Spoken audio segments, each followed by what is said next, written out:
మరణాత జీవాహారము అనే అనుదిన ఆధ్యాత్మిక కార్యక్రమానికి ప్రేమతో మిమ్మల్ని ఆహ్వానించుచున్నాం.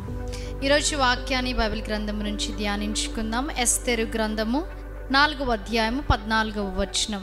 నీవు ఈ సమయమందు ఏమీయు మాటలాడక మౌనముగా నున్న ఎడల యూదులకు సహాయమును విడుదలయు మరి యొక్క దిక్కు నుండి వచ్చును గాని నీవును నీ తండ్రి ఇంటి వారును నశించుదురు.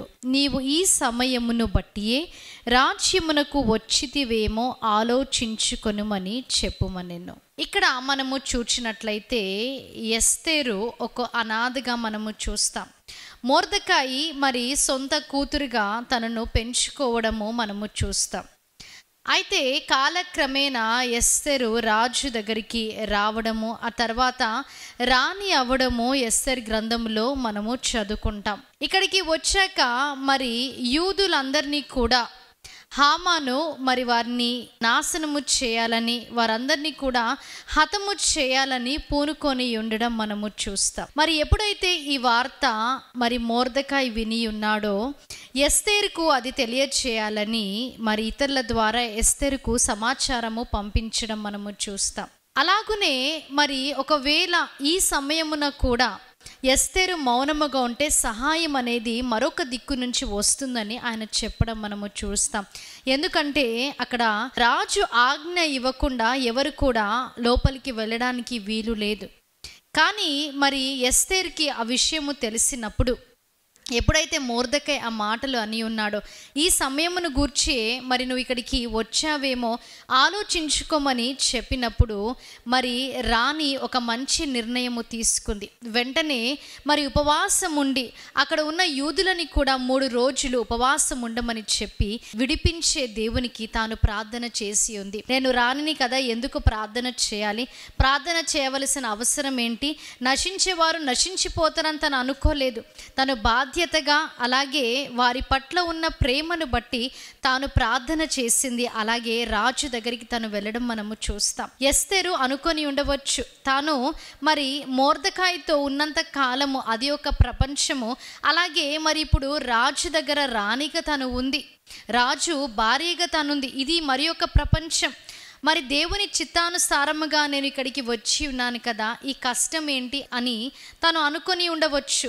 అనేక సార్లు దేవుని చిత్తానుసారముగా మనము వెళ్తే కష్టాలు ఉండవేమో అని మనం అనుకుంటాం.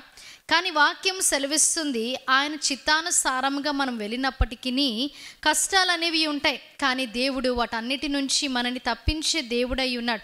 అనేక సార్లు ఆయన ప్లాన్స్ మనకి అర్థం కాకుండా ఉంటాయి.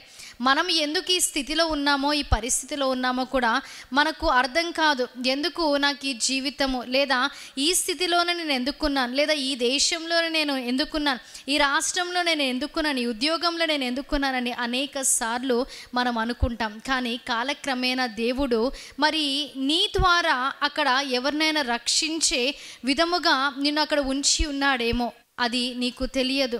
దేవుడు నీ ద్వారా కార్యము జరిగించే దేవుడిగా ఉన్నాడు. ఇక్కడ కూడా ఎస్తేర్ని మరి రాజు గృహంలోనికి తీసుకొని వచ్చాడు. ఎందుకంటే యూదులను రక్షించడానికి దేవుడు తనను అక్కడికి తీసుకొని వచ్చాడు. అనేకులు అక్కడ రక్షింపబడ్డాడు. తను ఎప్పుడైతే ఒక నిర్ణయం తీసుకొని ప్రార్థన చేసి ఉందో అనేకులు అక్కడ రక్షింపబడి ఉన్నారు. వారు ఎవరు కూడా నాశనం అవ్వకుండా ప్రార్థన వల్ల దేవుడు వారిని రక్షించి ఉన్నాడు. కాబట్టి నీవు ఎట్టి స్థితిలో ఉన్నావో దేవుణ్ణి స్తుతించే వారుగా నీవు ఉన్నప్పుడు, మరి సమయం వచ్చినప్పుడు దేవుడు నీ ద్వారా కార్యము జరిగించే దేవుడై ఉన్నాడు. ఇటు వాక్య వర్తమానాన్ని దేవుడు మీ వినికిడిలో హృదయంలో భద్రపరిచి దీవించి ఆశీర్వదించునుగాక. ఆమేన్. ప్రార్థన చేసుకుందాం. మహాగణుడా, మహోన్నతుడా, పరిశుద్ధుడా, మీకు స్తుతులు, స్తోత్రాలు, వందనాలు తండ్రి. దేవా, ఉదయకాల సమయమున ఎందరైతే వాక్యము విని ఉన్నారో మీరు వారిని దీవించి ఆశీర్వదించండి తండ్రి. అవును తండ్రి, మా తలంపులు వేరు, మీ తలంపులు వేరు తండ్రి. మా ఆలోచనలు వేరు, మీ ఆలోచనలు వేరు దేవా. అవి మేలు కొరకే కానీ కీడు నిమిత్తము కాదని తండ్రి వాక్యం ద్వారా మీరు మాతో మాట్లాడి ఉన్నారు దేవా. అలనాడు తండ్రి ఎస్తేర్ని ఎలాగైతే మీరు వాడుకొని ఉన్నారో ప్రతి ఒక్కరిని తండ్రి ఆ రీతిగా మీరు వాడుకోండి. మీరు దీవించి ఆశీర్వదించండి. యేసుక్రీస్తు నామములో అడిగి వేడుకుంటున్నాం ప్రియ పరలోకపు తండ్రి. ఆమేన్. అందరికీ మరణాత. దేవుడి మేలందరినీ దీవించి ఆశీర్వదించునుగాక. ఆమేన్.